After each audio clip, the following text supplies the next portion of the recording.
할렐루야. 우리 주일 예배 가운데 함께 하시는 모든 분들을 예수님의 이름으로 환영합니다. 우리 한 주간 잘 지내셨죠? 오늘도 오직 주님만 높이며 주님만 예배하며 그 주님을 찬양하며 나아가는 놀라운 시간이 되었으면 좋겠습니다. 이 시간 우리가 계속되어지는 이 시간 속에서 때로는 쉽지 않은 시간도 있지만 정말로 이 모든 시간이 주님의 은혜 안에 거하는 것일 줄 믿습니다. 우리 시간 이 고백을 함께 찬양으로 먼저 주님께 올려드리며 나아가도록 하겠습니다.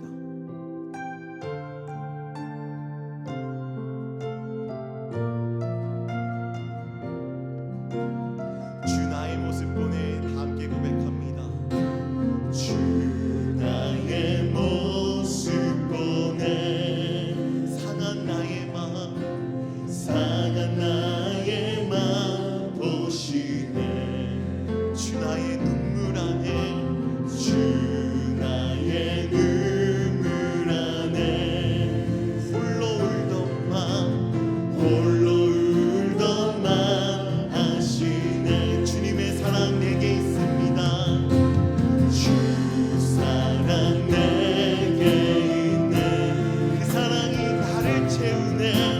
그 사랑이 나 채우네. 주님의 은혜가 우리에게 있습니다. 주 내게 있네. 그대로 날 세우네.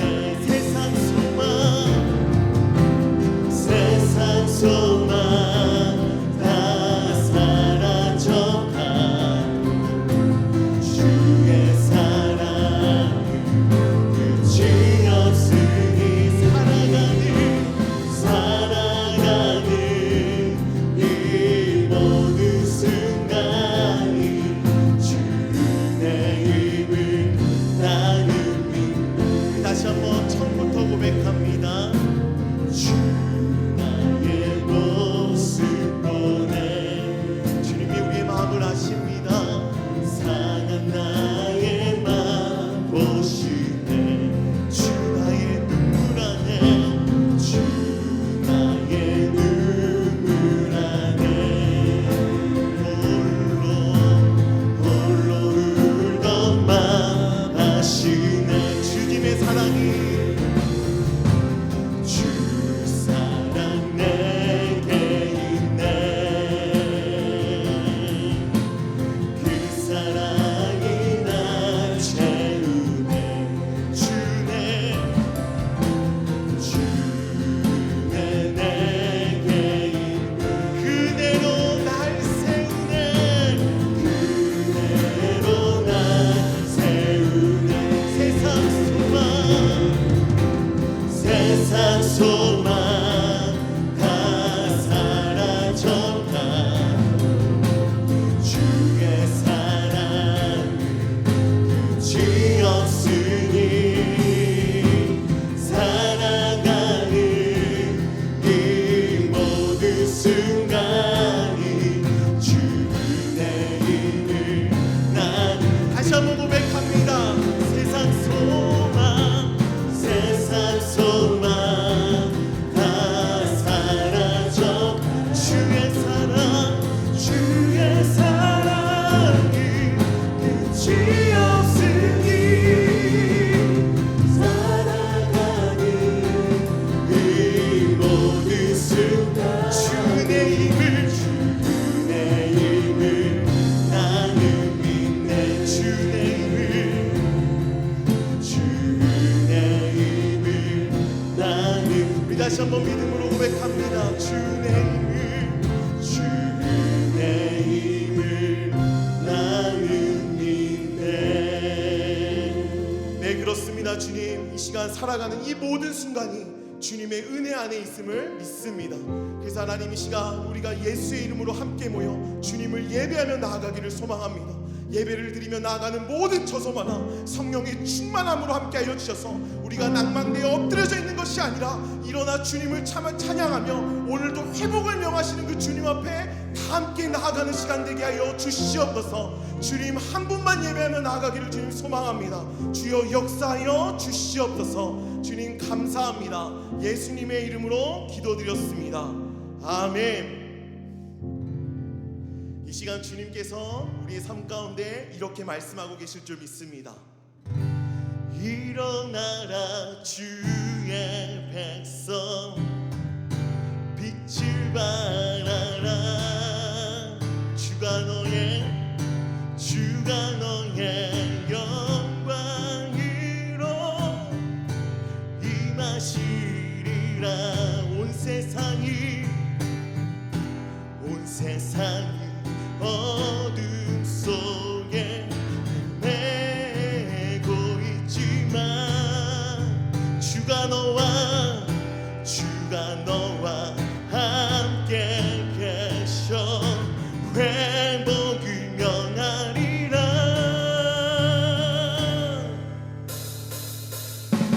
우리 이 시간 삶의 자리에서 다 함께 일어나서 주님을 예배하며 나아갔으면 좋겠습니다. 일어나라 주의 백성, 빛을 발하라. 주가 너의 영광으로 임하시리라. 다시 한번 일어나라 주의 백성, 빛을 발하라. 주가 너의 영광으로 임하시리라.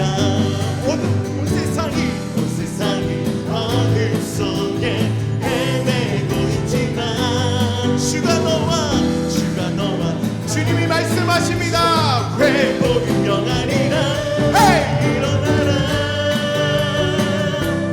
빛을 발하라.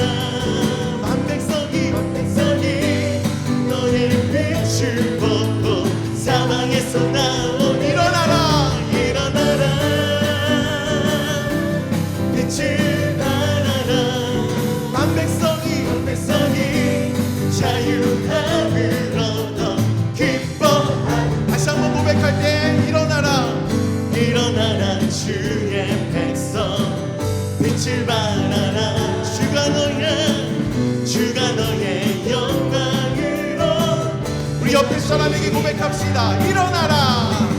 일어나라 주의 백성, 빛을 발하라. 주가 너의 영광으로 임하시리라. 온 세상이 어둠 속에 헤매고 있지만 주님이 우리와 함께 하십니다. 주가 너와 함께 계셔 회복을 명하리라. 일어나라 빛을 발하라. 만백성이 너의 빛을 보고 사망에서 나오네. 일어나라 빛을 발하라. 만백성이 자유함을 얻어 기뻐하는구나. 주님의 영광 나타나셨네. 주님이 권능으로 함께 하십니다.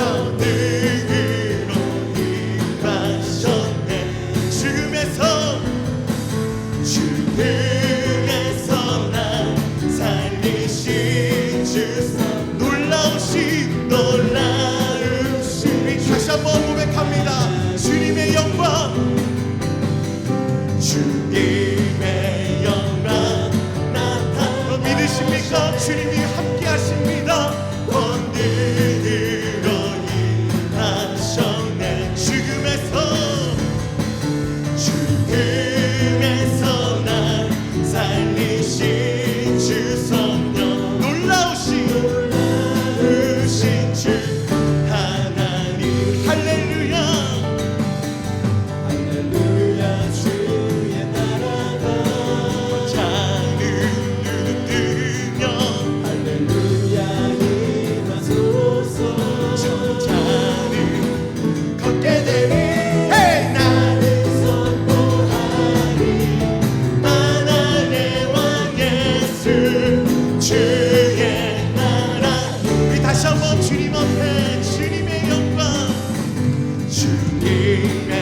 더욱더 가까이 나아가는 저희 모두가 되었으면 좋겠습니다. 그러나 그럴 때 정말 정결한 마음으로 정직한 영으로 주님 앞에 나아가는 시간 되길 소망하면서 우리 함께 이 찬양 고백하며 나아가겠습니다. 정결한 마음 주시옵소서. 정결한 마음 주시옵소서. 우리 주님 앞에 고백합니다. 오 주님, 정직한 영을 새롭게 하소서. 다시 한번 우리 주님 앞에 구합니다. 정결한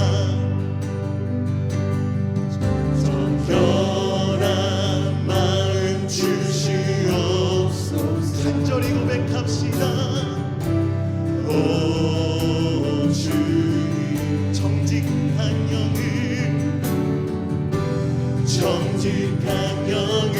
새롭게 하소서. 우리는 주님 앞에서 나를 주님 앞에서 멀리하지 마시고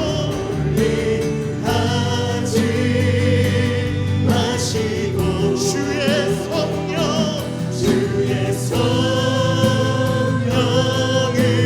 거두지 마옵소서. 우리 그 주님 앞과 그 구원의 기쁨, 그 구원의 기쁨 다시 회복시키시며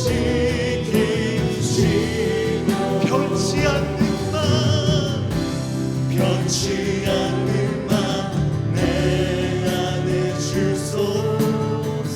우리 다시 한번 간절한 마음으로 고백합시다. 정결한 마음 주시옵소서. 오 주,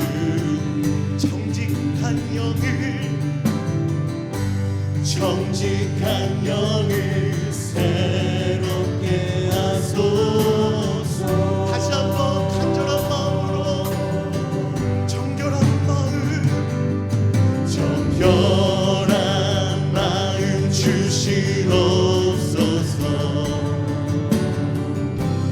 오 주님, 정직한 영을 새롭게 하소서. 주님 앞에 간절히 고백합니다. 나를 주님 앞에서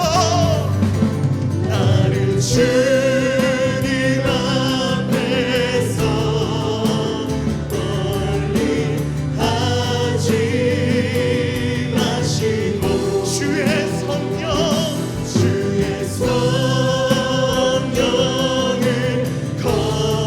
이것이 우리의 마음입니다. 주님, 구원의 기쁨 회복시켜 주옵소서. 그 구원의 기쁨 다시 회복시키시며 변치 않는 맘 내 안에 주소서. 우리 다시 한번 고백합시다. 나를 주님 앞에서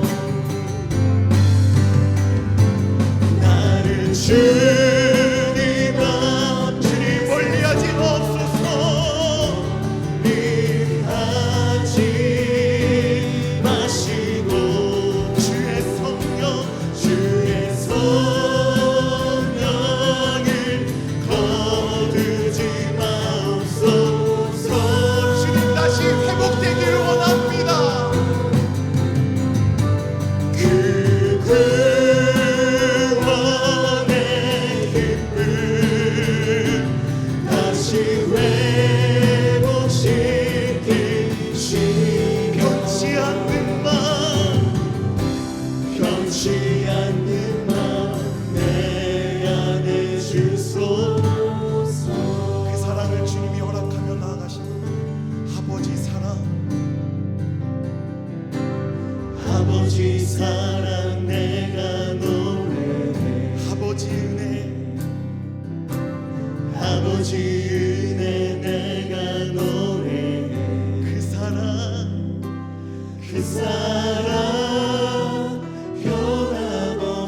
죽으신 거짓 없으신 성실하신 그 사랑 주님이 함께 하십니다.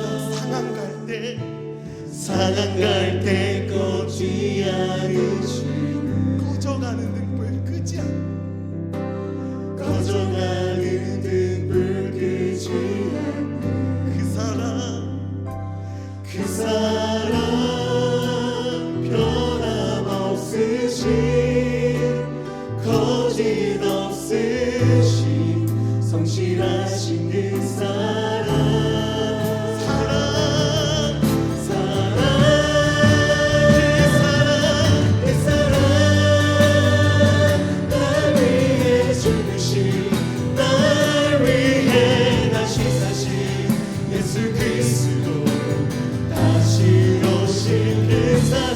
죽음도 생명도 천사도 하늘의 어떤 것에도 끊을 수 없는 영원한 그 사랑 다시 한번 그 사랑을 노래합니다. 아버지 사랑 내가 노래해 아버지 은혜 아버지 은혜 내가 노래해 그 사랑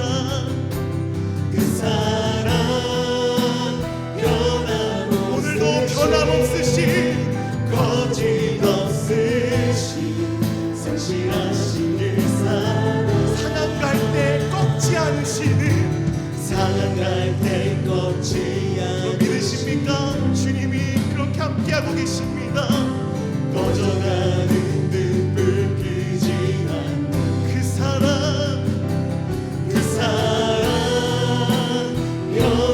변함없으신 거짓 없으신 성실하신 그 사랑 함께 그 사랑 날 위해 죽으신 날 위해 다시 예수 그리스도 다시 오실 그 사랑 죽음도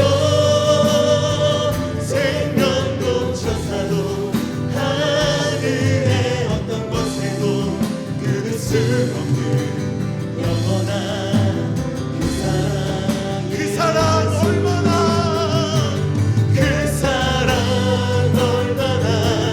아름다운지 그 사랑 얼마나 날 부엽게 하는지 그 사랑 얼마나 크고 놀라운지를 그 사랑 얼마나 나를 다시 한번 고백하며 나갑니다. 그 사랑 얼마나 아름다운 그 사랑으로 주님이 함께 하십니다. 얼마나 나를 부럽게 하는지 그 사랑 얼마나 크고 놀라운지를 그 사랑 얼마나 나를 감격하게 하는지 목소리로 고백합니다. 그 사랑 얼마나 주님 이것이 우리의 고백입니다.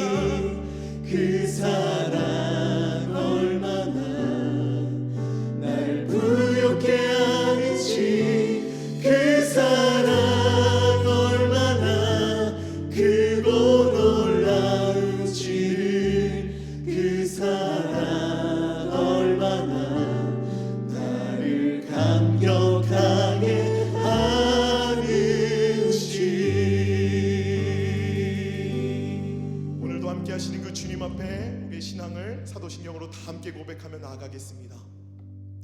전능하사 천지를 만드신 하나님 아버지를 내가 믿사오며 그 외아들 우리 주 예수 그리스도를 믿사오니 이는 성령으로 잉태하사 동정녀 마리아에게 나시고 본디오 빌라도에게 고난을 받사 십자가에 못 박혀 죽으시고 장사한 지 사흘 만에 죽은 자 가운데서 다시 살아나시며 하늘에 오르사 전능하신 하나님 우편에 앉아 계시다가 저리로서 산자와 죽은 자를 심판하러 오시리라.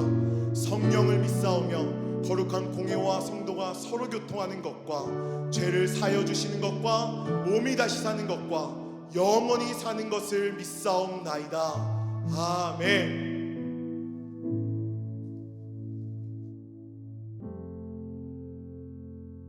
이렇게 좋은 주의를 주신 하나님께 감사드리면서 하나님 앞에 나아가 우리의 마음을 활짝 열고 기도하겠습니다.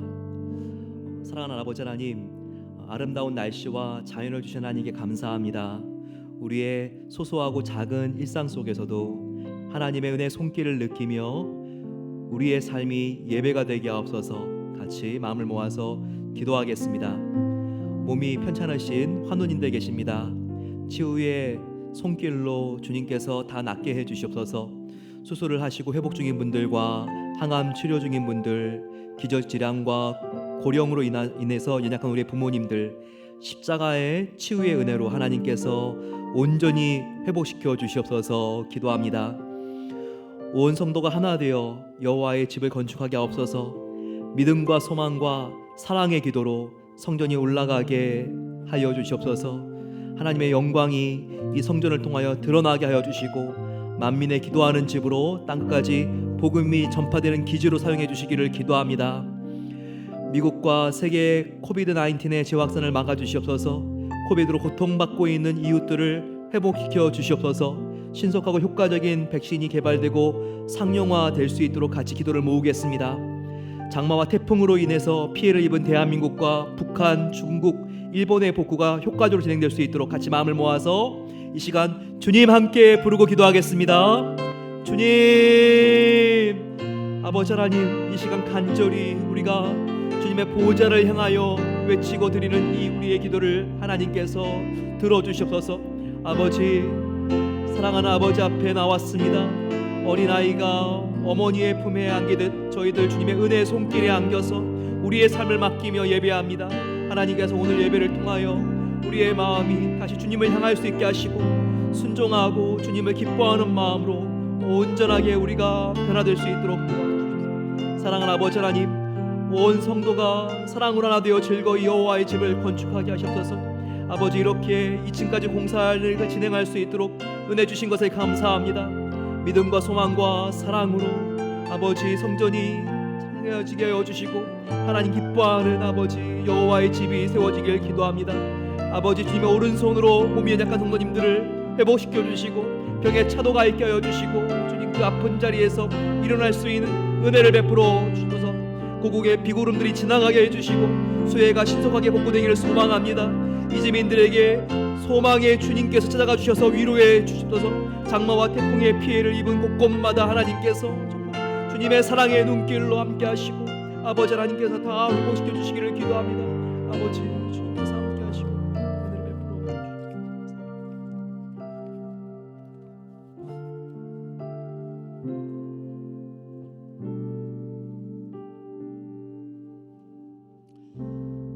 할렐루야.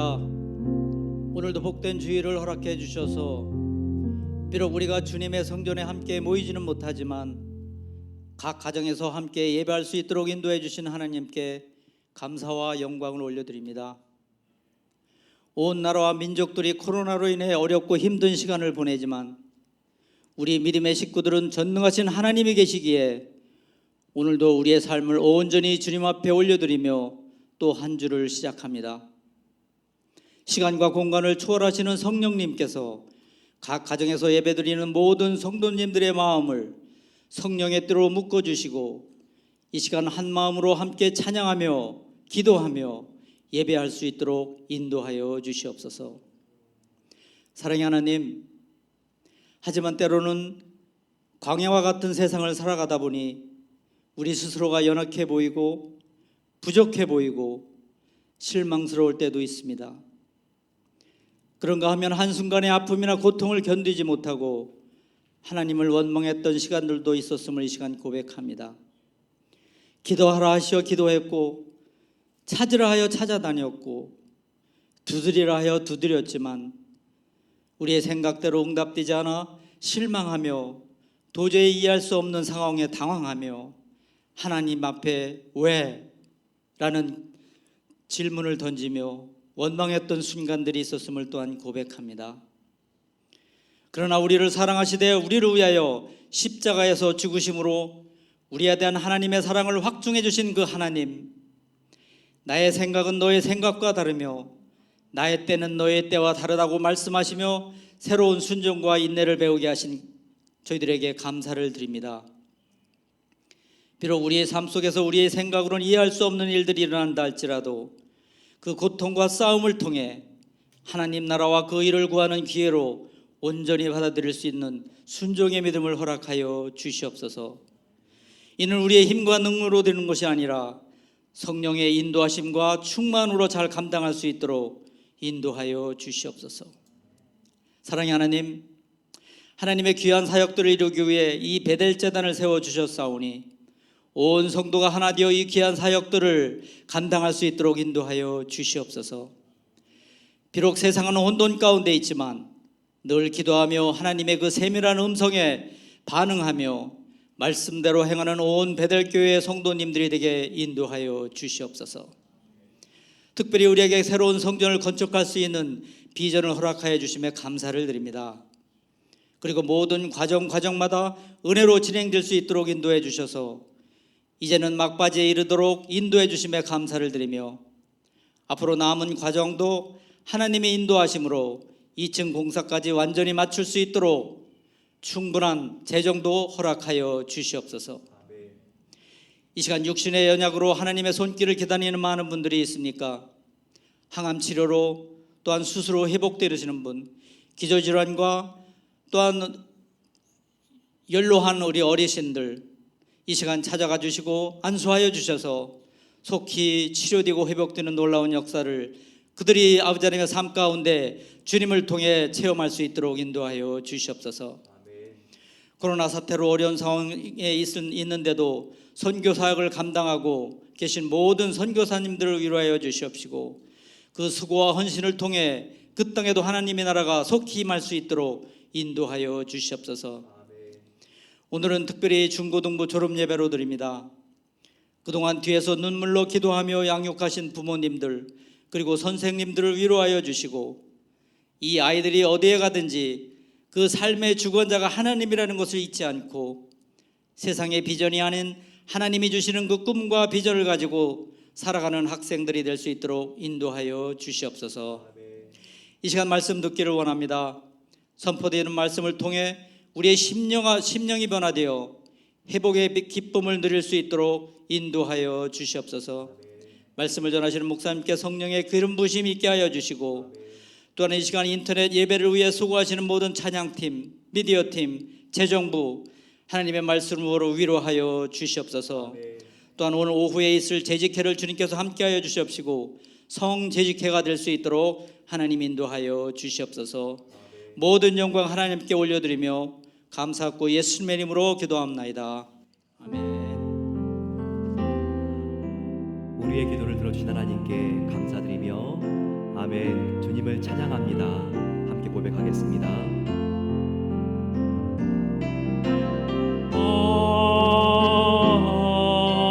아멘. 주를 찬양하나이다.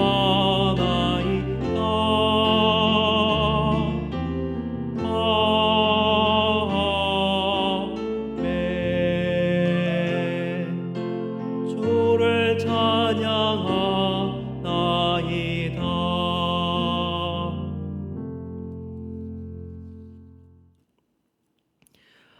아름다운 오레곤의 여름에 축복된 주일을 허락해 주신 하나님께 감사와 영광을 올려드립니다.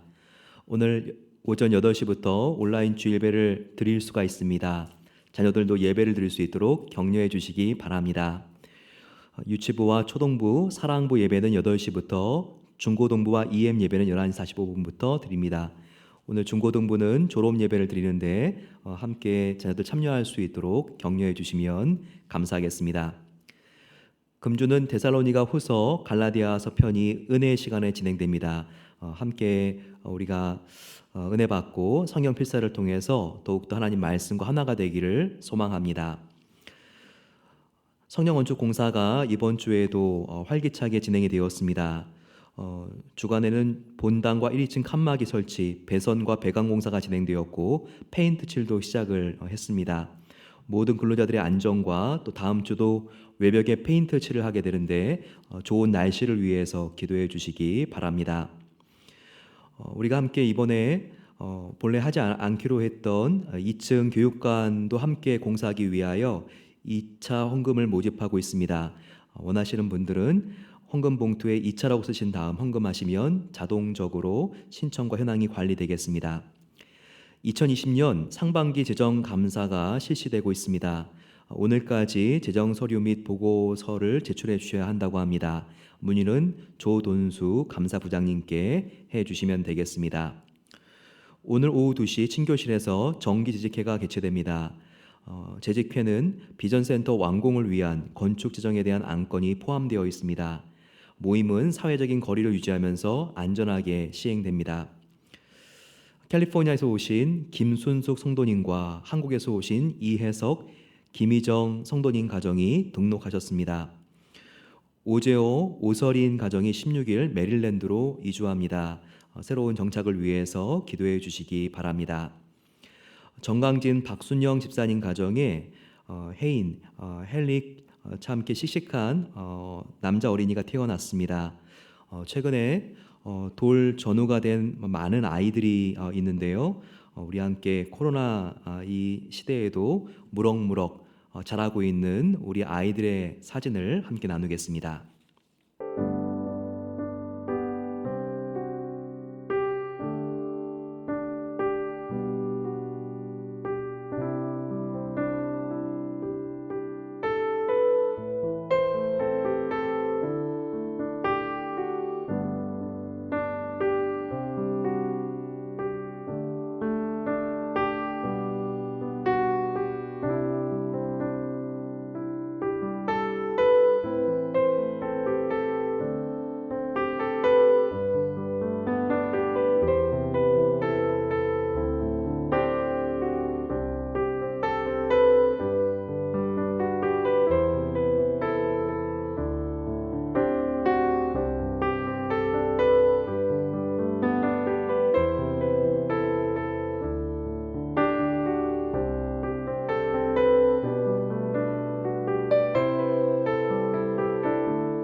감사하리이다.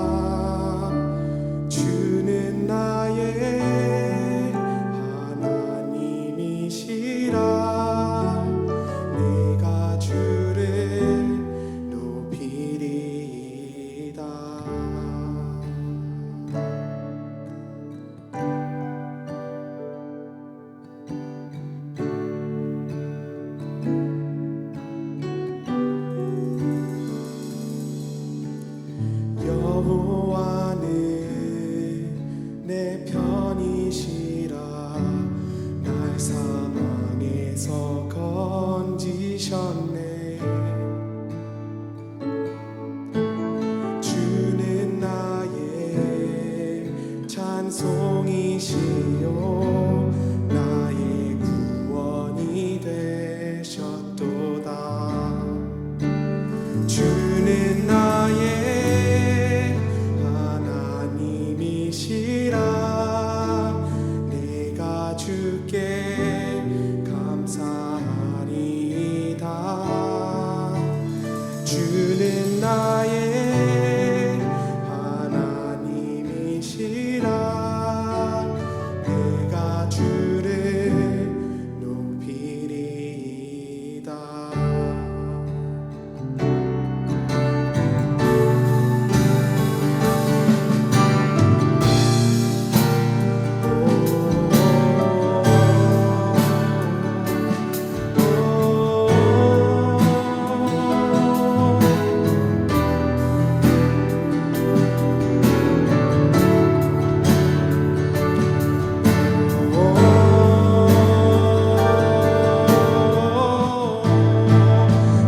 여호와께 감사하라. 그는 선하심이라. 여호와께 감사하라. 그의 인자가 영원함이로다. 여호와께 감사하라. 그는 선하심이라. 여호와께 감사하라. 그의 인자가 영원함이로다. 주는 나의 하나님이시라. 내가 주께 감사하리이다. 주는 나의 하나님이시라. 내가 주를 높이리이다. 주는 나의 하나님이시라. 내가 주께 감사하리이다. 주는 나의 하나님이시라. 내가 주를 높이리이다.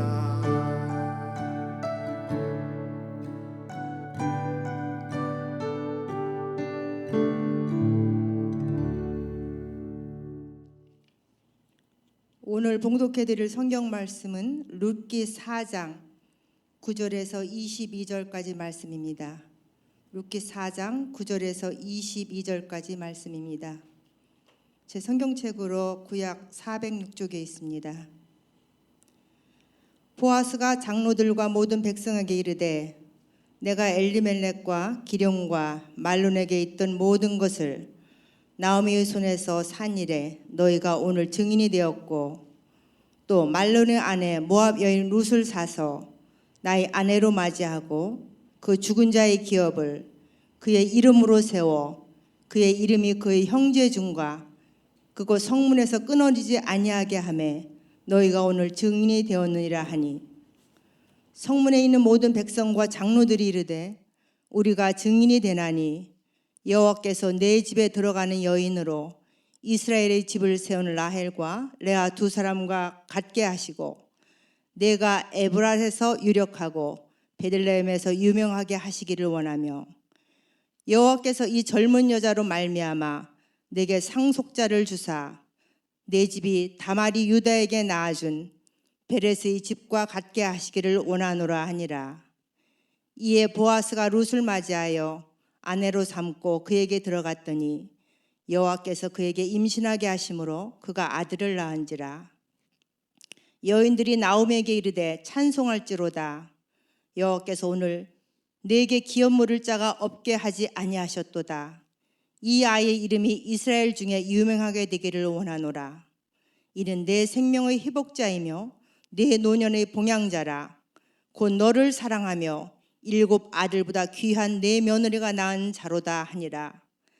나오미가 아기를 받아 품에 품고 그의 양육자가 되니 그의 이웃 여인들이 그에게 이름을 지어주되 나오미에게 아들이 태어났다 하여 그의 이름을 오벳이라 하였는데 그는 다윗의 아버지인 이새의 아버지였더라. 베레스의 계보는 이러하니라. 베레스는 헤스론을 낳고 헤스론은 람을 낳았고 람은 암미나답을 낳았고 암미나답은 나손을 낳았고 나손은 살몬을 낳았고 살몬은 보아스를 낳았고 보아스는 오벳을 낳았고 오벳은 이새를 낳고 이새는 다윗을 낳았더라. 이 시간에는 이도나 목사님께서 회복의 날을 주소서라는 제목으로 말씀을 전하실 때에 많은 은혜 받으시기 바랍니다. 오늘은 벌써 룻기의 마지막 편입니다. 룻기에는 꼭 놓치지 말아야 될 단어들이 나옵니다. 어떤 것들을 우리가 꼭 기억해야 될까요? 바로 헤세드라고 하는 단어, 은혜라고 하는 단어일 겁니다. 그리고 또 지난 시간에 함께 자세히 배운 기업 물을 자, 고엘, 중요한 단어들이죠. 그런데 한번 룻기의 주인공이 누구일까 한번 생각해 보시기 바랍니다. 룻기의 책 이름대로 룻이 주인공일까요? 아니면 나오미가 이민 가기 전후 그리고 계속 등장하기 때문에 나오미일까요? 과연 누구일까요? 실은 룻기의 주인공은 하나님이라고 말할 수 있습니다. 각각의 인물들의 특징이 나타납니다. 이 룻은 순종, 그리고 나오미는 헌신, 보아스는 책임감. 하지만 이 안에 이런 마음을 넣어주시는 분이 바로 하나님이십니다.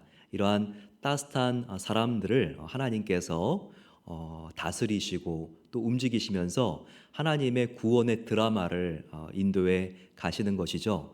그래서 이 룻기의 주인공은 바로 하나님이라고 말할 수 있습니다. 그러면 인물 중에서는 누가 주인공일까? 룻일까요? 나오미일까요? 가장 하나님을 많이 닮은 자일 겁니다. 룻도 나오미도 하나님을 닮아 있지만 특별히 보아스가 이 룻기에서는 가장 하나님의 성품을 잘 드러내고 있습니다. 그래서 인간 중에서의 주인공이라고 한다면 룻기지만 의외로 하나님의 성품을 가장 많이 닮아 있는 바로 이 보아스가 주인공이라는 생각을 가지고 보게 되면요, 룻기의 맥이 뚫리게 됩니다. 여기서 우리는 은혜 헤세드와 그리고 기업 물을 자 고엘이 서로 연결되어 있다는 것을 알아야 합니다. 왜 그럴까요? 바로 고엘, 기업 물을 자가 보여주는 성품이 은혜 헤세드이기 때문입니다. 그래서 고엘의 성품이 은혜이기 때문에 바로 이 둘, 바로 헤세드와 기업 물을 자는 서로 간에 연결되어 있는 단어라고 말할 수 있습니다. 고엘이 뭐라고 했습니까? 고엘은 대속해 주는 자를 말합니다. 나에게 가지고 있는 소유와 목을 결핍이 있는 사람을 위해서 자기가 채워주는 것, 갚아주는 것, 바로 이것이 기업 물을 자의 바로 행동이라고 했습니다. 룻과 나오미의 기업 물을 자가 앞으로 이제 보아스가 됩니다. 룻과 나오미의 결핍은 무엇이었습니까? 그들에게 부족한 것이 무엇이었죠? 바로 남편을 잃어버린 자들이었기 때문에 토지와 자녀가 없었습니다. 그런데 보아스가 기꺼이 룻과 결혼해 줌으로써 이 토지와 자녀를 회복시켜 주는 것, 바로 우리가 여기 이것을 통해서 보아스가 이렇게 기업을 물어주었구나, 그것을 알 수 있는 것입니다. 지난 시간에 우리가 서로 간에 기업 물을 자가 되자라는 말씀을 나누었습니다. 우리의 진정한 고엘이신 하나님, 그리고 그 은혜를 받은 자로서 저와 여러분들이 우리의 가정과 교회에서 작은 기업 물을 자의 삶, 작은 고엘의 삶을 살아냈는지 한번 우리가 한 주를 돌아봐야 합니다. 저는 지난주에 설교를 하고 나가는 중이었는데요. 저희 주차장에 이렇게 차가 10시쯤이었는데 밤에 이렇게 방전돼 있는 차가 있었고 그리고 여자분 2명이 어쩔 줄을 몰라가지고 당황하는 장면을 목격했습니다. 저희 교회 주차장인데 성도님들은 저희 교회 분들이 아니세요. 근데 여자분들이 이런 일을 처음 당해 보셨는지 정말 본네트도 어딘지도 잘 모르고 그러면서 아주 당황해하면서 난처했습니다. 저도 이런 경우가 있었고 또 이렇게 고마운 분들이 이럴 때 오셔서 또 이렇게 다시 방전된 차를 점프해 주시고 그래서 야 내가 기업 물을 자 설교를 했는데 지금 기업 물을 수 있는 기회가 절호의 기회가 왔구나 이 생각을 했어요. 마침 뒤에 트렁크에 점퍼선도 있어가지고 꺼낸 다음에 이렇게 연결을 해가지고 제 차에 시동을 딱 거니까 그 차가 살아나더라고요. 얼마나 좋아하시는지 정말 근데 저도 너무 흐뭇했습니다. 왜냐하면 작은 기업 물을 자의 삶을 신천했기 때문에 그런 것이죠. 여러분들 한 주 동안 어떤 작은 기업 물을 자의 삶을 실천하셨습니까? 오늘은 4장 이 룻기의 마지막을 정리하면서 우리가 기업 물을 자라는 것을 다시 한번 각성하고 그 삶을 어떻게 살아야 되는지 다시 한번 우리가 정리해 보는 시간을 갖겠습니다. 오늘은 정말 기다렸던 룻과 보아스의 결혼식입니다. 룻과 보아스 정말 이제 아름다운 결혼식을 하게 되는데요. 이 장면을 지금 베들레헴의 연인들이 노래를 하면서 여인들이 이렇게 지금 상황을 설명해 주고 있습니다. 고대 희극을 아십니까? 그리스라든지 이렇게 고대 사회의 희극을 보게 되면 연극을 할 때 코러스가 있습니다. 오늘 보는 것과 같이 여자들이 둘러서 서로 이렇게 노래를 하게 되는데요. 이 합창은 그냥 예술이 아니라 극적인 요소 중에서 아주 중요한 요소를 하죠. 사람의 독백이라든지 아니면 중요한 전환이 일어나고 지금 배우들이 하고 있는 연극의 뜻이 무엇인지를 설명해 줄 때 바로 여인들이나 합창단이 이렇게 노래를 부름으로써 가사를 통하여 그 뜻을 전달하는 것입니다. 오늘 결혼식을 이렇게 진행한 다음에 그리고 룻은 그날 밤 보아스와 함께 자게 되고 그런데 아이가 생겼습니다. 이 장면에 대하여 지금 여인 코러스 합창단이 지금 이것을 역사적으로 어떤 의미가 있는지를 풀어주고 있는 거예요. 그런데 그들의 노래 중에서 룻과 비교하는 아주 이스라엘의 중요한 3명의 여자의 이름이 나오고 있습니다. 그 여자의 이름은 바로 라헬과 레아와 다말입니다. 자, 왜 이 3여자를 지금 룻과 비교하고 있는 것일까요? 일단 우리가 그 본문을 먼저 추적해 들어가겠습니다. 바로 룻기 4장 11절에서 12절 말씀입니다.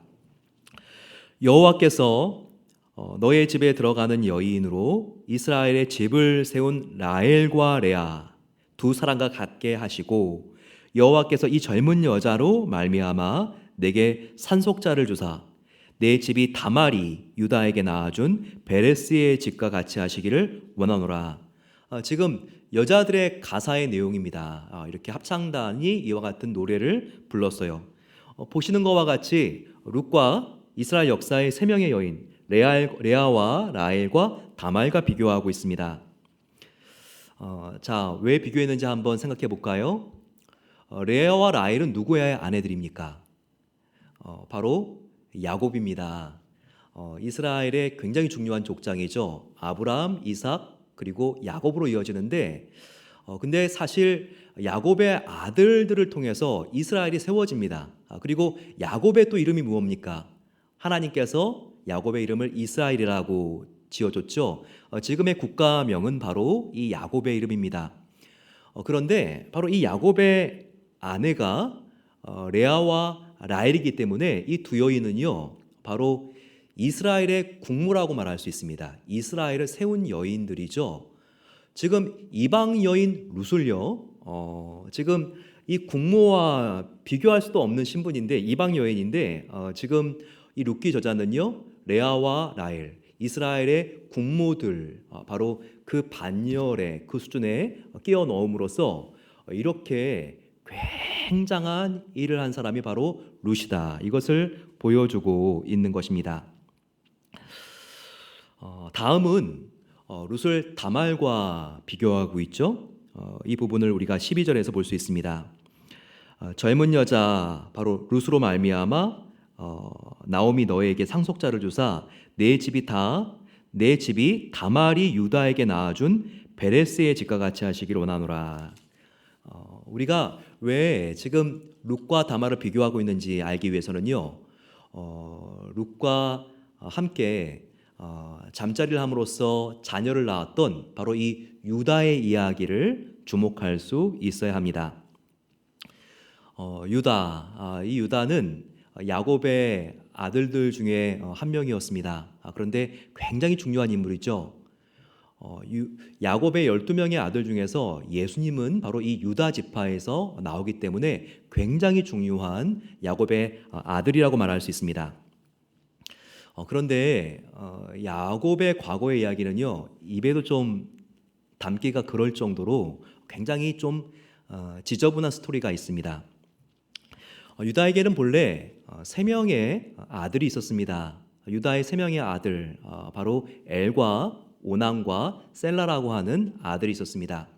그런데 지금 룻과 비교하고 있는 이 다말은요, 첫 번째 장남인 바로 이 엘의 아내였습니다. 그런데 엘이 하나님 앞에 참 하나님이 거북한, 하나님께서 굉장히 싫어하는 죄를 짓게 되고 아주 일찍 이 세상을 떠나가게 됐습니다. 다말이 남편을 잃고 아주 젊은 나이에 과부가 된 것이죠. 그 당시에는 뭐라고 했습니까? 지금 남편이 죽었을 때 그 형수님을 이제는 동생이 책임져야 됩니다. 그래서 두 번째 아들이었던 오난이 지금 다말과 결혼을 해줍니다. 근데 참 나쁜 사람이었어요. 얼마나 이기적이었냐면 다말과 결혼을 했지만 형수님이 임신을 하지 못하도록 꼼수를 부립니다. 이런 모습이 하나님을 굉장히 불편하게 만들었습니다. 결국 하나님께서 오난도 데려가셨지요. 이렇게 두 아들이 죽자 유다가 불안했습니다. 그의 판단이 흐려졌지요. 문제는 하나님 앞에 죄를 진 자기 아들들에게 있었지요. 하지만 팔은 안으로 굽는다고 바깥 사람인 바로 며느리 다말을 오해했습니다. 다말과 결혼만 하면 남자들이 죽는구나. 한국에도 바로 남편을 잡아먹는 여자라는 말이 있죠. 그래서 유다는 다말을 친정으로 돌려보냈습니다. 말이 그렇지 바로 시아버지에게 소방 맞은 것입니다. 내쫓김을 당한 것이죠. 그리고 한참 시간이 지납니다. 유다가 자기 아내를 잃었습니다. 아내가 갑작스럽게 이 세상을 떠나는 일이 생기게 됐어요. 두 아들도 잃고 그리고 아내도 죽고 말았습니다. 얼마나 마음이 외롭고 허망했겠습니까? 그래서 술 한잔하고 껄쩍하게 취한 다음에 길을 걸어가고 있었는데 한 여자가 있었습니다. 그래서 유다와 그 여자 사이에 대화가 시작이 됩니다. 유다는 그녀가 분명히 길거리의 창녀야 라고 생각을 하면서 이렇게 내가 너와 좀 쉬었다 가겠다 이렇게 말을 합니다. 그러자 그 여인이 얼마를 내실 건가요? 지금은 아무것도 없지만 내가 염소 새끼를 줄 수 있다. 그러면 지금 저에게 담보물을 주시고 나와 관계를 할 수 있습니다. 지금 갖고 계신 끈이 달린 도장과 지팡이를 나에게 담보물로 주십시오. 이렇게 해서 유다와 다말 사이에 잠자리가 이루어집니다. 그런데 하필이면 바로 그때 하나님께서는 다말이 임신이 되게 하셨습니다. 3개월이 지나고 배가 불러옵니다. 그 소식이 유다에게까지 들어갔습니다. 그는 흥분하면서 아니 이런 발칙하고 음란스러운 것이 있나 당장 화형시켜라 이렇게 명령을 하죠. 하지만 이렇게 화가 난 척하면서 유다는 미소를 지었는지 모릅니다. 왜냐하면 자기의 아들들과 결혼만 하면 죽게 만드는 이 여자를 법적으로 처리할 수 있는 절호의 기회였기 때문입니다. 하지만 다말은 하나도 겁이 안 납니다. 바로 자기의 뱃속에 있는 아이의 정체를 알고 있기 때문입니다. 오히려 이렇게 외칩니다. 내가 갖고 있는 이 담보물이 누구의 것인지 아십니까? 그녀는 지팡이와 도장을 보여줍니다. 바로 이 담보물의 주인은 제 배 안에 있는 태아의 아비입니다. 유다가 얼마나 놀랐을까요? 심장이 멎는 줄 알았을 것입니다. 하지만 유다의 비범함은 여기서 발뺌을 하지 않는다는 것입니다. 수많은 사람 앞에서 제가 죄인입니다. 저의 며느리 다말이 저보다 옳습니다. 다말이 저보다 옳다고요. 그렇게 회개와 사과와 용서를 구합니다. 그 후에 7개월이 지났습니다. 다말이 아이를 낳게 됩니다. 놀라운 것은 쌍둥이를 낳게 되었다는 것입니다. 바로 리브가의 뱃속에 야곱과 에서가 있었던 것처럼 그 배에서부터 서로 나오려고 경쟁을 하면서 다말의 배에서 나오려고 했습니다. 한 아이가 손을 바깥으로 밀어 넣었습니다. 산파는 첫째인 줄 알고 그 아이의 손에다가 빨간 줄을 묶었죠. 그런데 다시 어머니 뱃속으로 그 손이 쑥 들어갑니다. 그러면서 다른 아이가 먼저 그 태를 터뜨리면서 태어났습니다. 그래서 먼저 나온 아이의 이름이 바로 베레스라고 하죠. 바로 터뜨리다라고 하는 뜻입니다.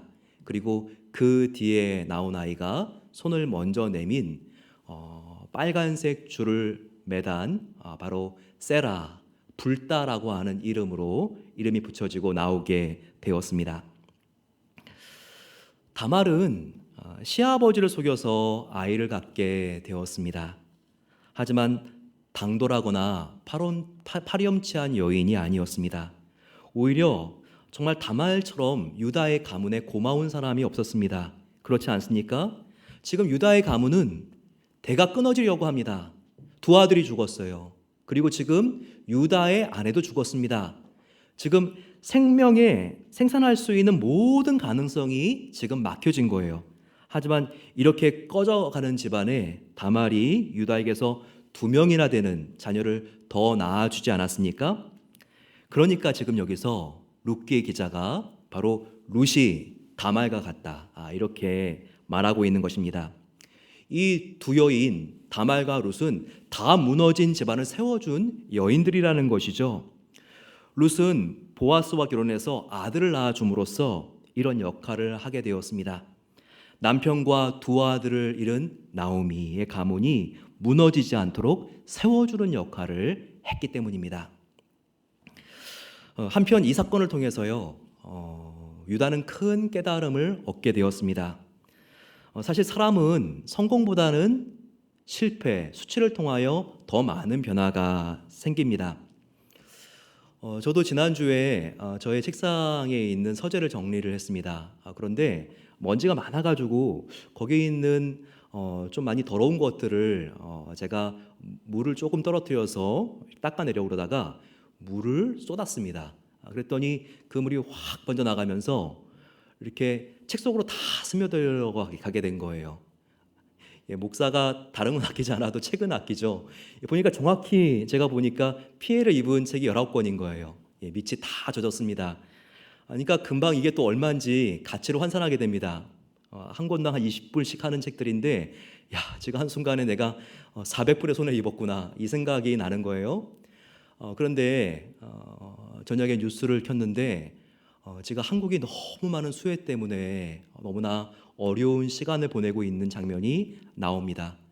그러면서 나는 고작 한순간에 책 19권이 이렇게 물에 젖어도 마음이 이렇게 아픈데, 한순간에 예상하지 않았는데 폭우로 인해서 갑자기 강둑이 무너져가지고 이렇게 건질 수도 없게 전 재산과 집이, 자동차까지도 다 물에 잠긴 집은 얼마나 힘들까. 제가 정말 조그만 고난도 아닌 고난을 좀 당해보니까 정말 그렇게 힘든 사람들의 마음이 어떨까 조금이라도 이해가 되는 것 같더라고요. 이 유다는요, 정말 이 다말 사건을 통하여 자기의 며느리 다말을 통하여 인생에 큰 충격을 받았습니다. 그러면서 큰 깨달음을 얻었는데 첫 번째는요, 자기는 결코 의인이 아니라는 것을 알았습니다. 둘째는 이제 유다는 약자가 새롭게 보입니다. 유다 자신은 처음에 며느리 다말이 아들을 잡아먹는 여자라고 정죄했죠. 하지만 하나님은 그녀를 긍휼히 여겨주시는 것을 똑똑히 보았습니다. 아, 그래, 내가 맞다고 생각하는 것만 맞는 게 아니구나. 하나님께서는 이렇게도 일하시는구나. 그의 세계관이 완전히 뒤집어지는 순간이었습니다. 자기는 정말 집안을 망쳐먹는다고 생각했던 바로 그 여자가 지금은 오히려 가정을 회복시키고 있습니다. 정말 나의 손주 하나도 없는데, 나의 자녀 하나도 안 남았는데 지금 세라와 베레스가 마당에서 뛰어노는 모습을 보면서 아, 그렇구나, 이 다말이 우리의 집을 건져주었구나. 아, 이렇게 그가 이제는 생각을 바꾸게 되었습니다. 그래서 그는 오히려 아파하는 사람들과 함께 아파해 줄 수 있는 사람으로 변화되었습니다. 성경은 그의 이와 같은 변화를 창세기에서 아주 중요한 대목에서 다루고 있습니다. 그 사건은 바로 이집트의 국무총리가 되었던 유다의 동생, 바로 요셉과의 재회입니다. 시아버지 유다와 며느리 다말이 잠자리를 함께한 시간은요, 유다의 동생 바로 요셉이 처음에 팔려가고 그리고 이집트의 국무총리가 된 바로 그 시간 사이에 일어난 사건입니다. 그 시간 차이는 약 20년 정도 된다고 말할 수 있어요.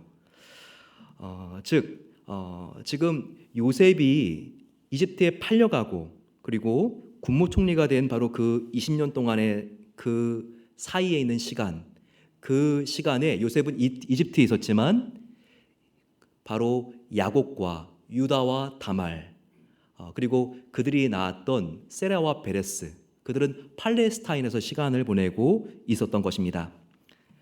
그러다가 큰 일이 일어나게 되죠. 바로 전 세계적인 기근이 들게 됩니다.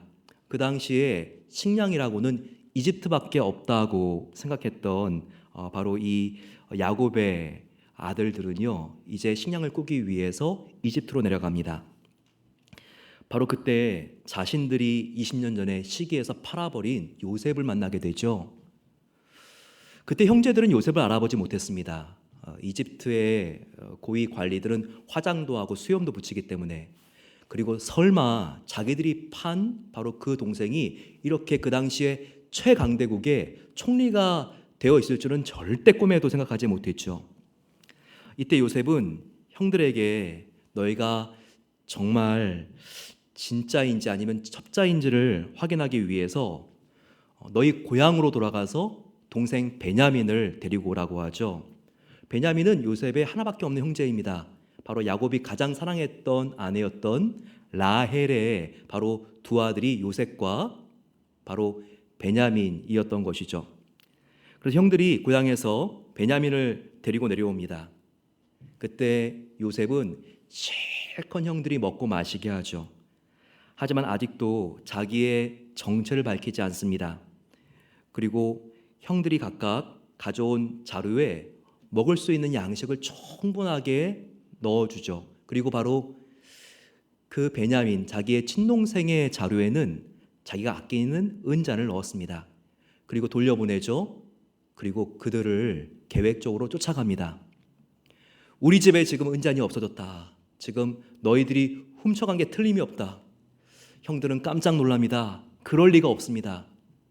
그 자루를 다 조사하는데 베냐민도 몰랐는데 베냐민의 자루에서 은잔이 나오게 됩니다.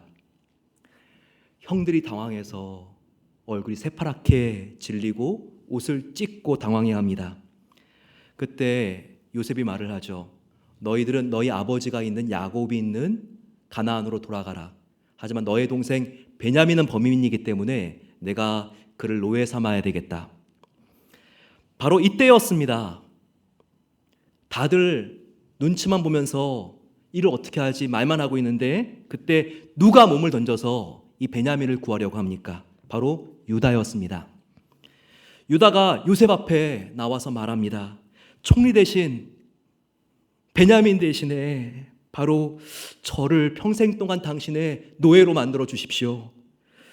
제가 말씀드렸듯이 고향에는 저의 아버지가 계십니다. 100살도 넘으신 고령입니다. 그런데 베냐민은 실은 우리와 배가 다른 아이입니다. 그의 형이 하나 있는데 어렸을 때 사라졌습니다.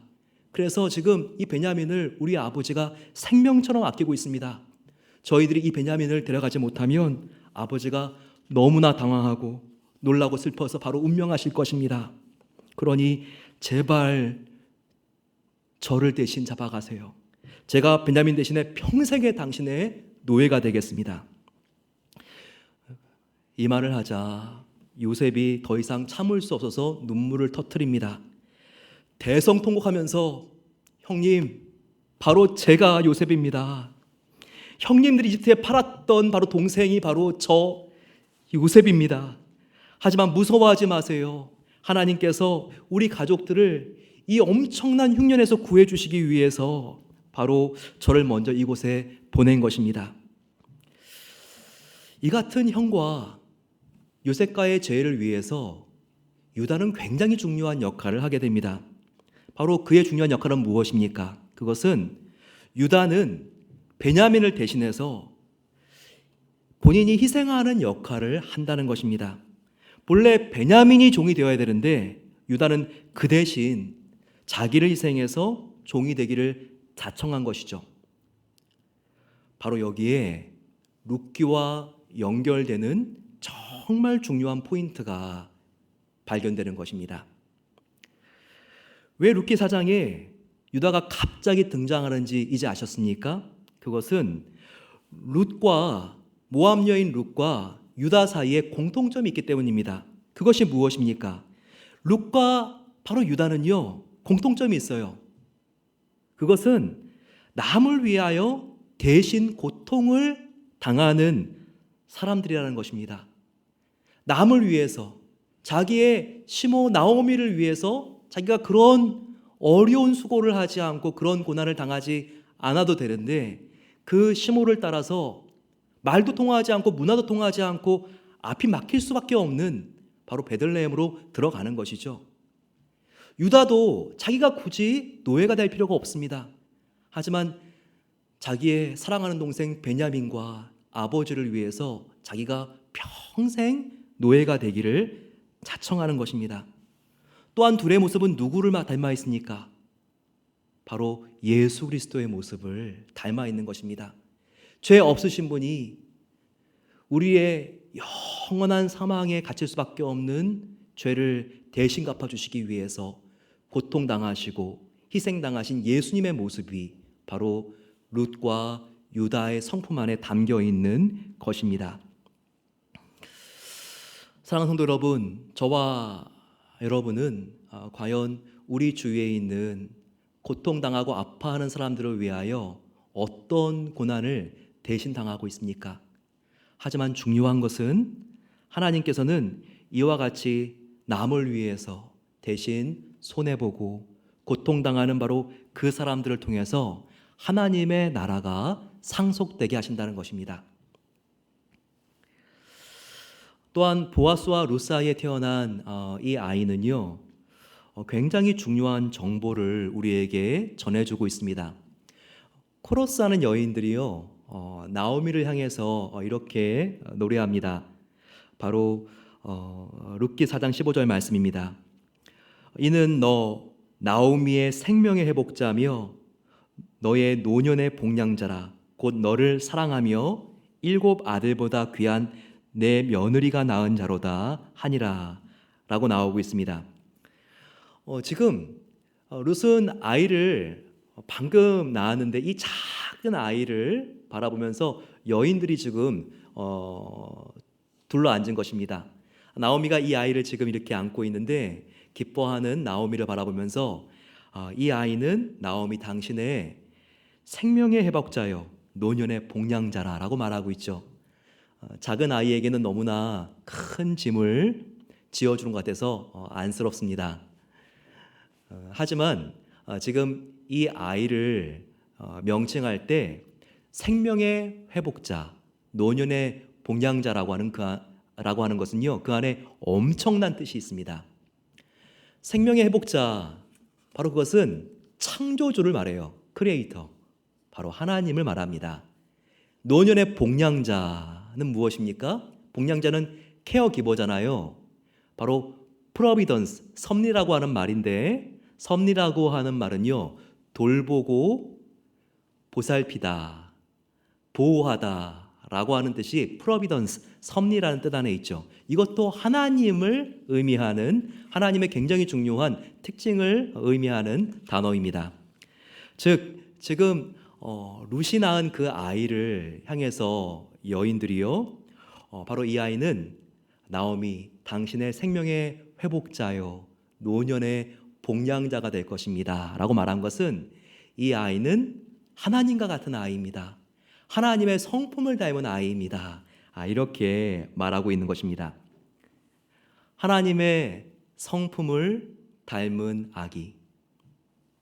누가 떠오르십니까?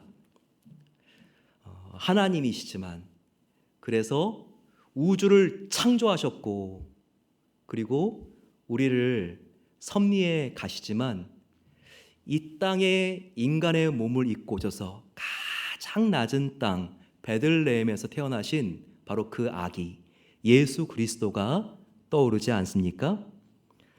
바로 지금 여인들이 나오미에게 이렇게 칭찬하는 것은 우리의 포커스가 지금 예수 그리스도의 출현을 향해 한다는 것을 보여주고 있는 것입니다. 바로 그 증거가 이 아이의 이름도 될 수 있습니다. 이 아이의 이름 4장 17절에 나오는데요, 그 이웃 여인들이 그에게 이름을 지어주되 나오미에게 아들이 태어났다 하여 그의 이름을 오벳이라 하였는데, 할머니가 너무나 손주를 귀여워하고 있으면 주위에 있는 사람들이 와서 할머니의 손주인데도 당신의 아들 같습니다, 당신의 아들 난 것처럼 좋아하시네요, 이렇게 말하는 경우가 있죠. 사실 그 아이는 며느리가 난 건데도 말입니다. 바로 그런 장면이죠. 그런데 그 아이의 이름이 무엇이냐면 오벳입니다. 이 오벳이라는 뜻을 아십니까? 바로 섬기다라고 하는 동사에서 오벳이라고 하는 명사가 나왔는데요, 섬기는 자, 일꾼, 종이라고 하는 뜻이 바로 이 오벳에 있습니다. 누구입니까? 바로 예수 그리스도잖아요. 그렇습니다.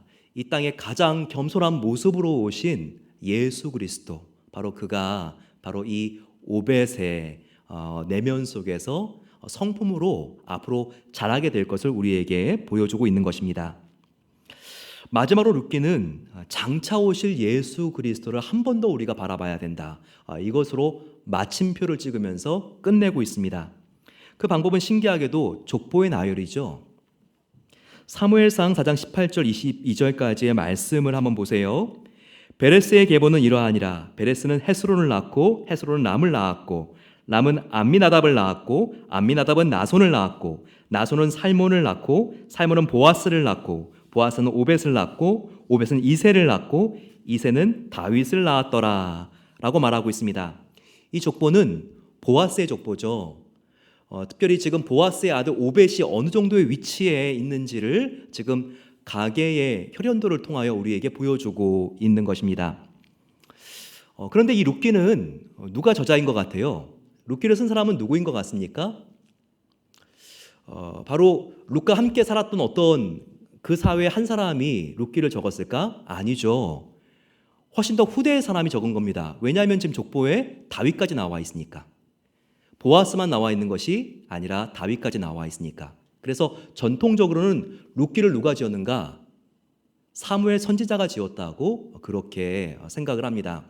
왜냐하면 사무엘 선지자는요, 사사기 시대의 모든 것들을 알았을 뿐만 아니라 바로 수양의 기름을 가지고 와서 다윗 왕에게 머리에 부음으로써 이렇게 그를 왕으로 임명하는 역할도 하지 않습니까? 그런데 지금 그 저자가 사무엘 선지자인가 아니면 이 사무엘 선지자와 같은 시대의 어떤 사람인가는 불확실하지만 우리가 궁금증을 꼭 가져야 될 것이 있습니다. 그것은 하필이면 왜 이 족보가 베레스에서부터 시작을 하느냐는 것입니다. 베레스가 누구의 아들이죠? 바로 유다의 아들입니다. 그것은 바로 지금 보아스와 다윗이 바로 이 유다의 자손인 것을 너희가 기억해야 된다. 바로 그 의미가 담겨 있는 것입니다. 바로 베레스부터 이 족보가 시작되는 이유가 바로 얼마나 유다가 지금 하나님 나라와 이 가문의 중요한 역할을 미치고 있는 조상인가를 기억하라는 것입니다. 비록 유다 안에는요 연약함이 많았습니다. 그는 며느리 다말을 처음에는 지독하게 미워했습니다. 그녀를 죽이고 싶을 만큼 미워했죠. 자기의 두 아들을 죽인 여자라고 생각을 했기 때문입니다. 또 며느리는 이런 시아버지를 완전히 속여버렸습니다. 또한 그들은 서로 잠자리를 하는 근친상간을 저질렀습니다. 하지만 그럼에도 불구하고 유다가 회개하고 자기의 죄를 고백하지 않습니까? 그리고 총리가 된 요셉 앞에서 자기의 동생을 위해서, 베냐민을 위해서 취한 행동에서 우리가 관찰할 수 있듯이 남의 고통을 대신 지는 바로 이 유다를 하나님께서는 긍휼히 여기시고 그의 과거를 묻지 않고 그를 사용하셨다는 것입니다. 그와 그의 가족을 선택하시고 생명의 역사를 열어나가는 것이 바로 유다의 아들 베레스로부터 이 족보가 시작되는 바로 이것이 바로 증거가 되는 것입니다. 그리고 베레스로부터 이 족보가 시작되는 또 하나의 이유가 있습니다. 그것은 저자가 족보의 인물 순서를 의도적으로 배열함으로써 굉장히 중요한 메시지를 전달하려고 하는 그 안에 지금 목적이 나와 있습니다. 이 족보 중에서 지금 보아스가 몇 번째로 나와 있습니까? 베레스부터 다윗까지가 10명이 나와 있는데 10명 중에서 지금 베레스로부터 몇 번째가 보아스죠? 잘 세어보시면 7번째라는 것을 알게 될 거예요. 그러면 다윗은 몇 번째입니까? 다윗은 10번째입니다. 이스라엘에서 7과 10이 어떤 수죠? 완전수입니다. 지금 7번째와 10번째, 바로 이 숫자에 가장 저자가 중요하게 생각하고 있는 인물들을 딱딱 배열함으로써 보아스와 다윗을 배열함으로써 지금 이 저자가 하고 싶은 메시지가 있다는 거예요. 그런데 그들이 7번째, 10번째가 되기 위해서는 반드시 베레스로부터 출발을 해야 됩니다. 베레스가 아니라 다른 사람으로부터 출발하게 되면 보아스와 다윗이 7번째와 10번째가 될 수가 없는 거예요. 왜 이 저자는 이렇게 이 족보를 배열하고 있을까요?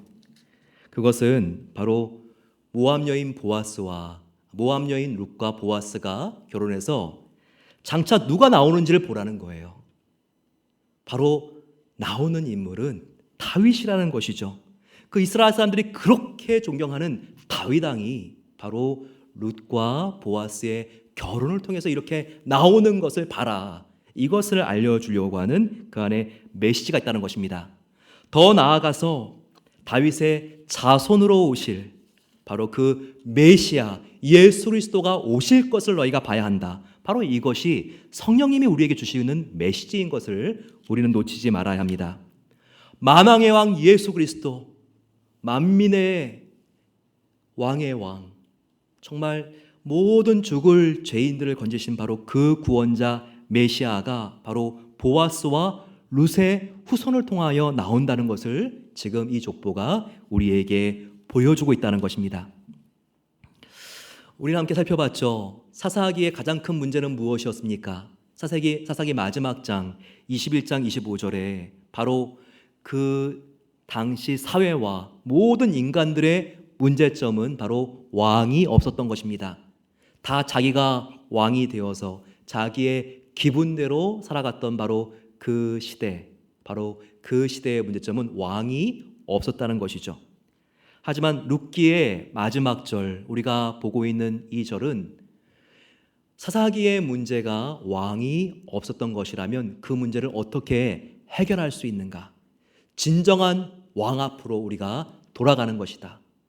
만왕의 왕 예수 그리스도, 다윗의 후손으로 오시는 바로 그 메시아를 우리가 붙드는 수밖에 없다. 이것을 우리에게 제시하고 있는 것입니다. 사랑하는 성도 여러분, 모든 문제의 해결자는 예수 그리스도라는 것을 믿으십니까? 우리가 이것을 믿어야 돼요. 우리가 입으로는 아멘 하지만 우리의 마음속으로는 뚱구름 잡는 소리 하고 있네. 이 문제를 해결하는 것이 얼마나 어려운데. 그런데 그것이 아닙니다. 모든 문제의 해답, 바로 그것은 예수 그리스도를 바라보는 것이고 그분의 말씀대로 우리가 하루하루 살아가면 안 풀어질 인생의 문제가 없는 것입니다.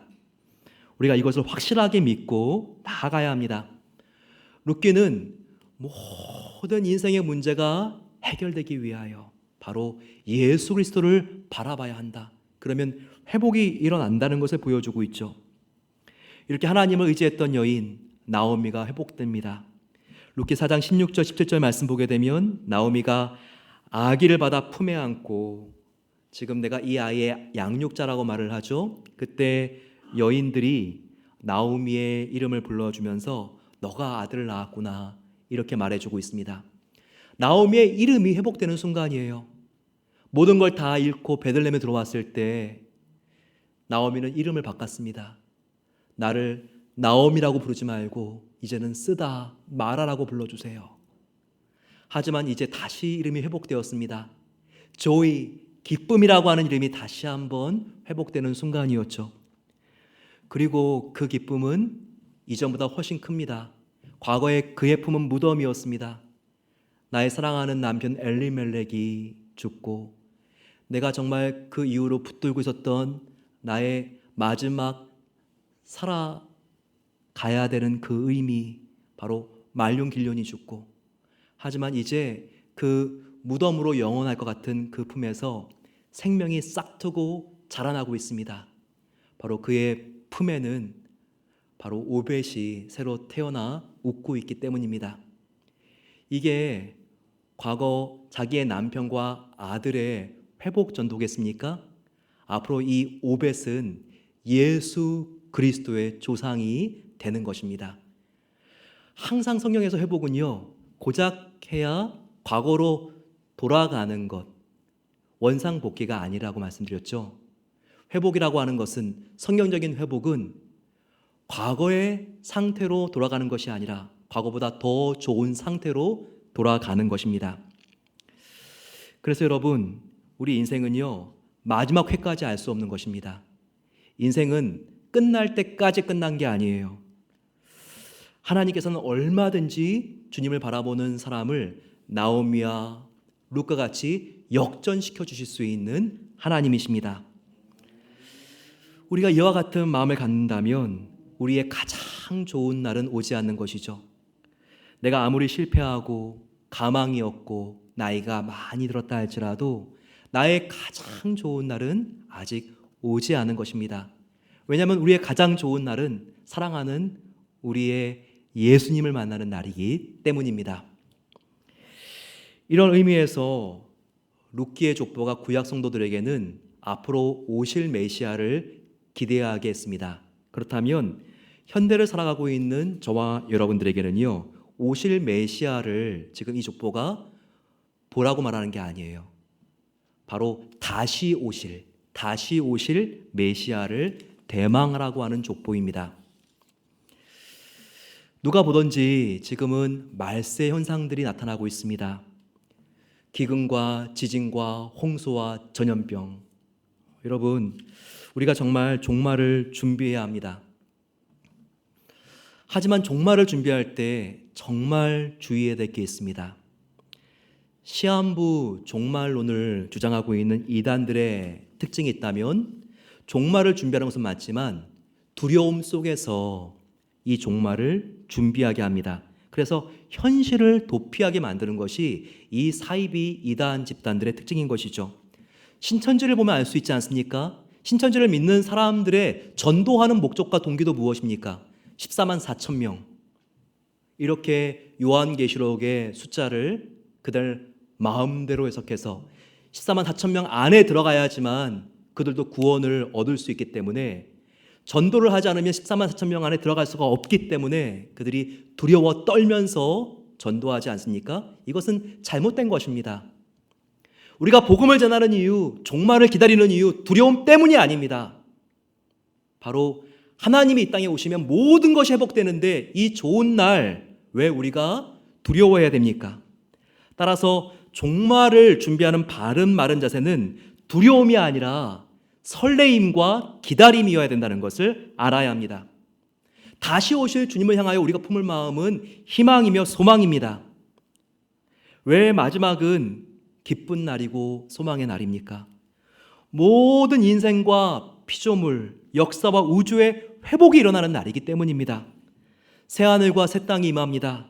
더 이상 곡하는 것이나 아픈 것이 없습니다. 헤어지는 것이나 죄와 사망이나 이별도 없는 곳, 진정한 회복의 날이 주님의 재림의 날인 것입니다. 따라서 데살로니가 전후서 말씀과 같이 우리는 이 세상에서 종말이 다가옴을 볼수록 도피하지 말고 우리가 서 있는 곳에서 우뚝 서서 우리의 가정과 직장과 우리가 살고 있는 일터를 또한 우리들 자녀들을 하나님 앞에 세우는 일에 더욱더 우리가 힘써야 합니다. 그러면서 우리는 기뻐하며 소망 중에 주님이 다시 오실 날을 준비해야 한다는 것입니다.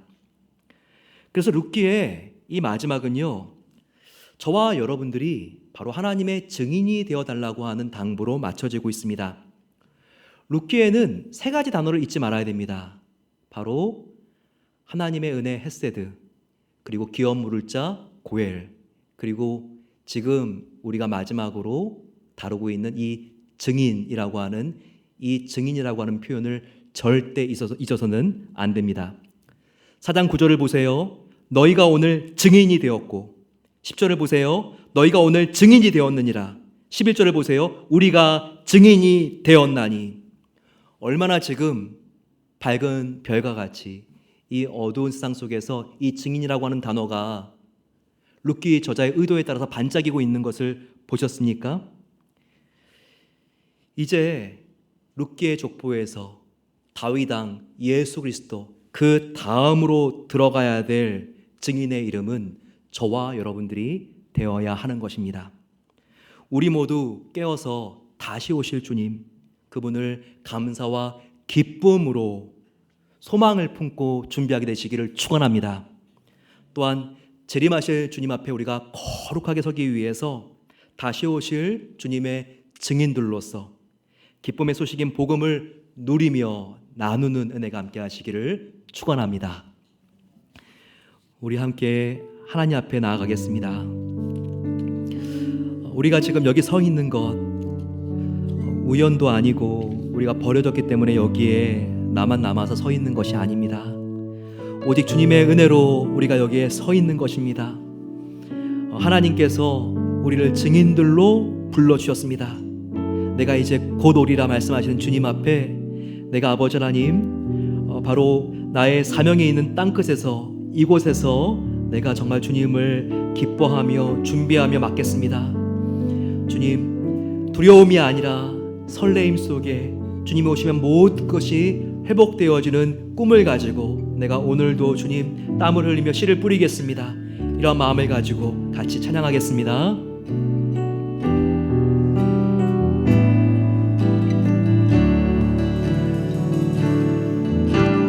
오직 주의 은혜로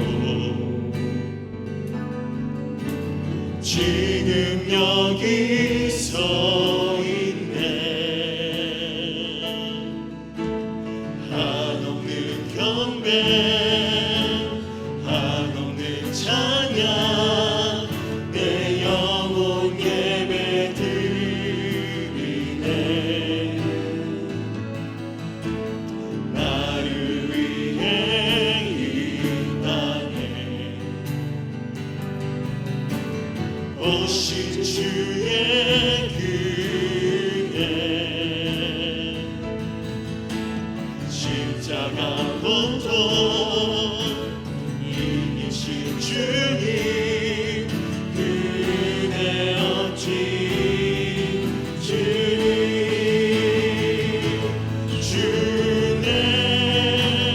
날 채우시네.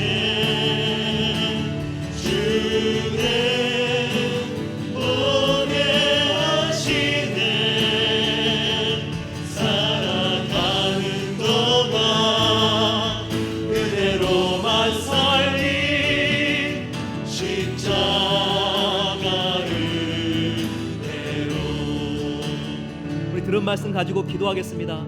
주님, 내가 이 세상을 나의 자신감으로 살지 않겠습니다. 오직 주님의 은혜로 우리가 살길 소망합니다. 아버지 하나님, 주님께서 여기 지금 내가 서 있게 하신 것도 다 하나님의 은혜인 줄 믿습니다. 하나님께 감사와 영광을 올려드립니다.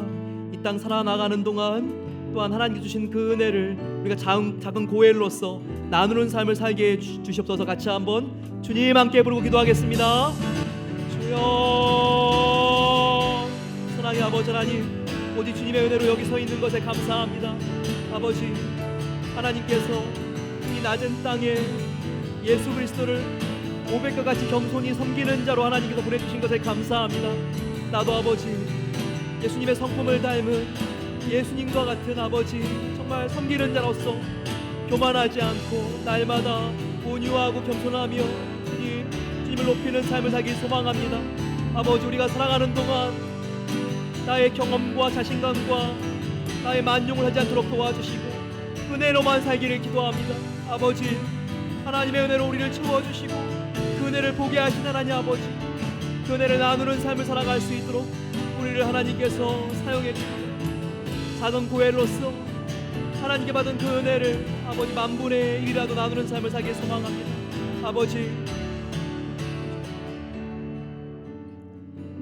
사랑의 아버지 하나님, 코로나로 이 힘들고 어려울 때 하나님께서 룻기를 통하여 우리 인생의 흉년이 영적으로 풍년이 될 수 있는 것을 알게 하시니 감사합니다. 남편을 잃어버리고 사랑하는 두 아들도 이제는 다 상실하고 아무 희망도 없고 붙들 것이 없었던 바로 나오미가 이제 하나님 한 분만을 붙들기로 선택했을 때 그의 인생이 완전히 역전되는 것을 저희들을 함께 경험했습니다. 우리의 삶도 주님 아무것도 지금 가진 것이 없다 할지라도 하나님께 모든 것을 맡기면 역전의 명수이신 하나님께서 뒤집어 주실 것을 믿습니다. 아버지, 그렇게 우리를 변화시켜 주시옵소서. 아버지 하나님, 유다와 룻처럼 다른 사람의 아픔과 그들의 고통을 대신해서 내가 붙들고 있는 소중한 것을 희생하고 내려놓을 수 있는가 우리가 스스로 물어보게 하여 주시고, 그럴 때 나의 물질과 시간과 노력과 자존심이라고 할지라도 우리가 내려놨을 때 하나님의 놀라운 생명의 역사가 시작되는 것을 알게 하시니 감사합니다. 날마다 우리가 영원히 죽었지만 우리를 구원해 주신 그 하나님을 감사하며 바로 예수님의 재림을 준비하는 다시 오실 예수님의 증인된 삶을 살게 하여 주시고, 그럴 때 아버지 하나님, 우리 모두 하나님 오셨을 때 칭찬받을 수 있는 거룩한 하나님의 자녀들로서 우리를 깨끗하게 하여 주시고 세워주시기를 기도합니다. 아버지, 우리가 주님을 의지합니다.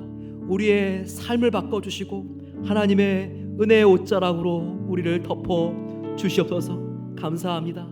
살아계신 예수님의 이름으로 기도드립니다. 아멘. 우리 함께 기립해서 우리가 드린 예물을 하나님께 감사하며 봉헌하겠습니다.